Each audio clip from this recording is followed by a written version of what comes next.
Ibu bapak, saudara-saudari, anak-anak, adik-adik sekalian yang saya kasihi, kembali bersama dengan saya Romo Kristoforus Harilyong.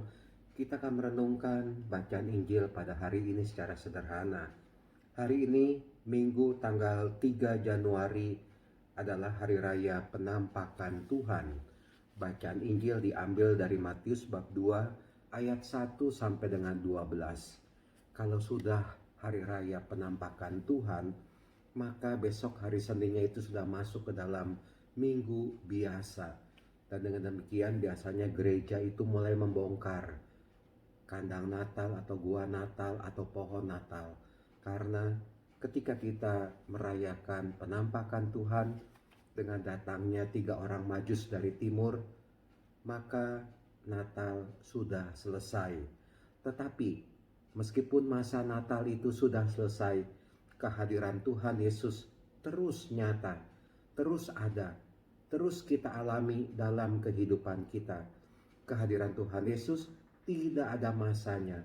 Kehadiran Tuhan Yesus selalu ada dalam kehidupan kita. Tuhan Yesus selalu hadir dalam setiap pengalaman hidup kita.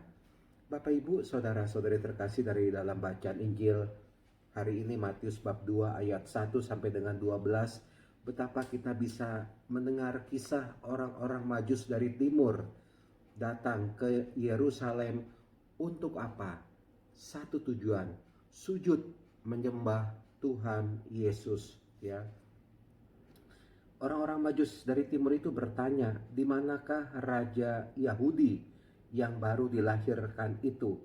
Kami telah melihat bintangnya di ufuk timur, dan kami datang untuk menyembah Dia. Dan memang benar, ketika orang-orang Majus ini datang berjumpa dengan Yesus, dengan Maria ibunya, lalu orang-orang Majus ini mereka sujud menyembah Dia. Mereka pun membuka tempat harta bendanya dan mempersembahkan persembahan kepada anak itu, yaitu emas, kemenyan, dan mur. Memang tujuan yang utama dari orang-orang Majus atau 3 raja dari timur ini adalah datang membawa persembahan dan sujud menyembah bayi Yesus. Suatu tujuan yang begitu mulia. Ini juga mau mengajarkan kita sekalian, mari kita juga sujud di hadapan Tuhan Yesus. Kita mau menyembah Dia. Semoga dalam kehidupan kita ini sebagai orang Kristiani, sebagai pengikut Kristus, Katolik ataupun juga Kristen, yang utama adalah sebagai pengikut Kristus kita bisa memandang kemuliaan Tuhan dalam hidup kita ini. Oh, Tuhan itu begitu mulia, Tuhan itu begitu agung, Yesus itu begitu dahsyat, begitu luar biasa. Sehingga akhirnya apa? Kemuliaan dari Tuhan itu nampak juga dalam kehidupan kita. Jangan sampai kemuliaan Tuhan itu tidak nampak dalam hidup kita, tetapi yang nampak itu yang jelek-jelek, yang jahat-jahat. Jangan sampai kita ini mengaku sebagai orang Kristiani, tapi tidak menampakkan kemuliaan Tuhan Yesus. Keagungan Tuhan Yesus tidak nampak dalam kehidupan kita. Kenapa? Yang kita tampakkan, yang kita hadirkan, yang kita nyatakan dalam kehidupan ini, dalam tindakan, dalam perkataan, dalam wujud kita sebagai manusia ini, mengapa kadangkala hal-hal yang negatif, hal-hal yang tidak baik. Tapi okelah, itu semua bukan berarti orang tersebut tidak bisa memperbaiki diri. Mudah-mudahan orang Kristiani atau pengikut Kristus yang seperti itu tadi tidak bisa menampakkan kemuliaan Tuhan, tetapi memperlihatkan kesombongan, keangkuhan, kedagingannya. Kita berdoa, kita doakan supaya mereka bertobat, supaya dia bertobat, dan dia itu bisa menampilkan kembali wajah Allah yang penuh belas kasih, wajah Kristus yang penuh dengan kekuatan untuk berbelas kasih kepada orang lain, membantu, menolong, memperhatikan, lemah lembut terhadap orang lain. Orang-orang Majus ini yang punya tujuan murni, luhur, akhirnya berjumpa dengan Tuhan Yesus.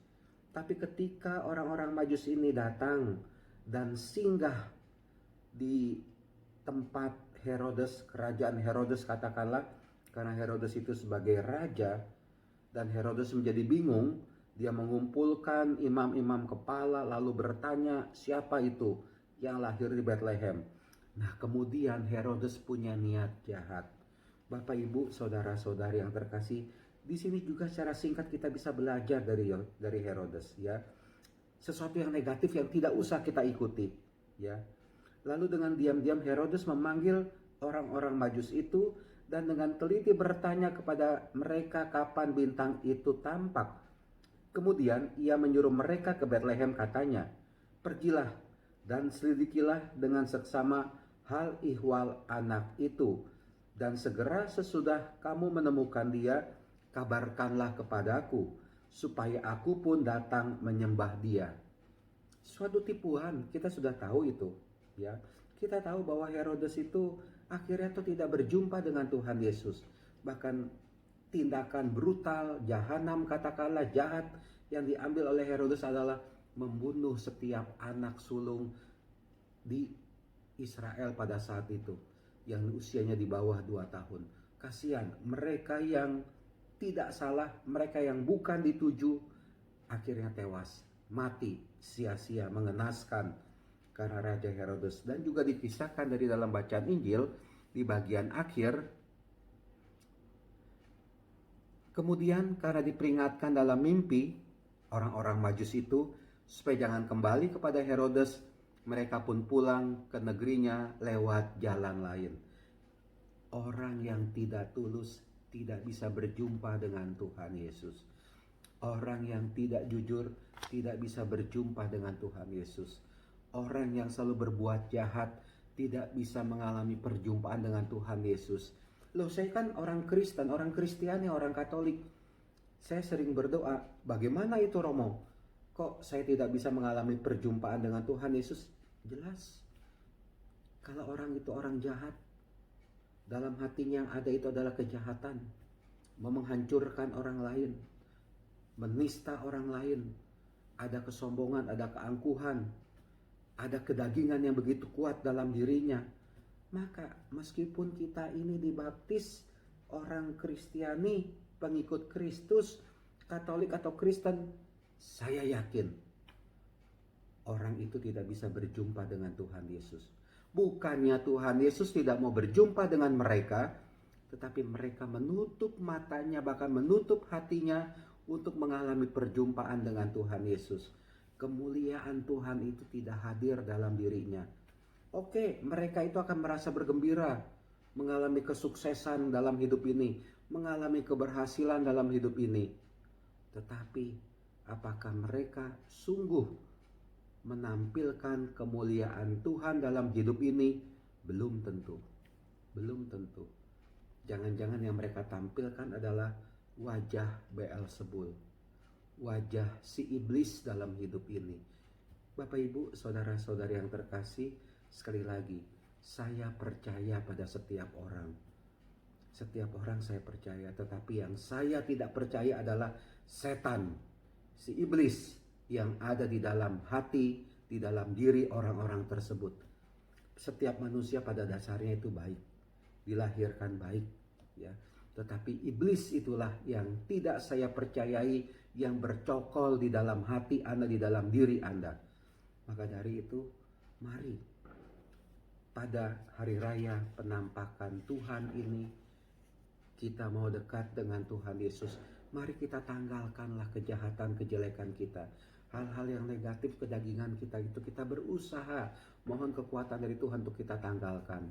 Dan kita buka hati kita, kita buka diri kita supaya Allah, supaya Tuhan Yesus hadir dalam diri kita. Sehingga akhirnya dalam hidup ini kita juga bisa menampakkan kasih, karunia, rahmat, kekuatan, cinta dari Tuhan kepada sesama kita. Itulah dia yang dikehendaki oleh Tuhan. Tuhan memberkati kita, Tuhan melindungi kita, dan mari kita bersama dengan Tuhan. Amin.